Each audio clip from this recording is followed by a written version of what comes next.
Hi tech enthusiasts, welcome back to Soft Tech Sharing. Managing stakeholders can be challenging. Some need constant updates, while others just want the final results. So, how do you prioritize them effectively? The answer: a stakeholder matrix.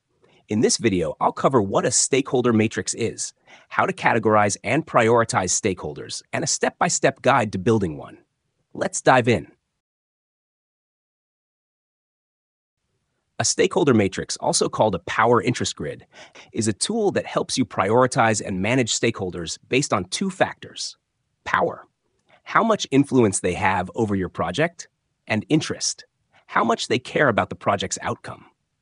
By mapping stakeholders into different categories, you can decide who needs frequent updates, who needs to be closely managed, and who requires minimal effort. Why is this important? It helps you focus your efforts on key stakeholders, prevents over-communication with the wrong people, and reduces project risks by keeping the right people engaged.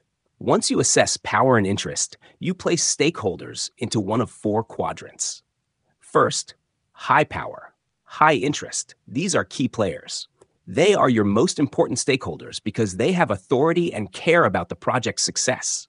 How to manage them? Keep them closely involved in decision-making. An example would be a project sponsor who funds and approves major decisions. Second, high power, low interest. These stakeholders have the authority to influence outcomes, but don't need daily updates. How to manage them? Engage them strategically. Keep them happy, but don't overload them with details. An example is a legal team ensuring compliance. They have the power to block the project, but don't care about minor details. Third, low power, high interest. These stakeholders care a lot, but don't have much decision-making power. How to manage them?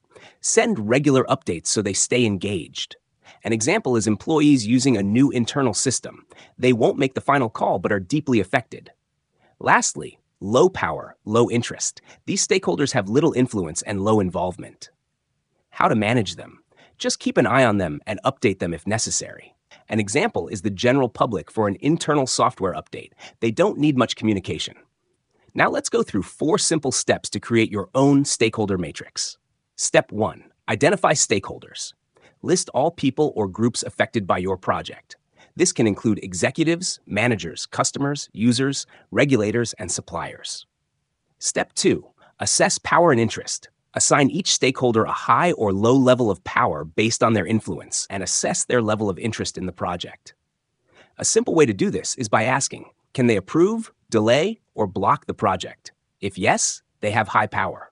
Do they care about the project's outcome? If yes, they have high interest. Step 3. Map stakeholders into the matrix. Place each stakeholder into one of the 4 categories we discussed earlier and adjust placement as the project evolves. Step 4.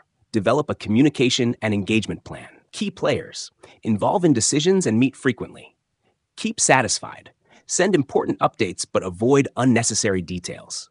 Keep informed. Share regular updates but don't overload them. Monitor. Minimal updates, only when needed. Using a stakeholder matrix makes communication more effective, ensuring you focus on the right people at the right time. What do you think?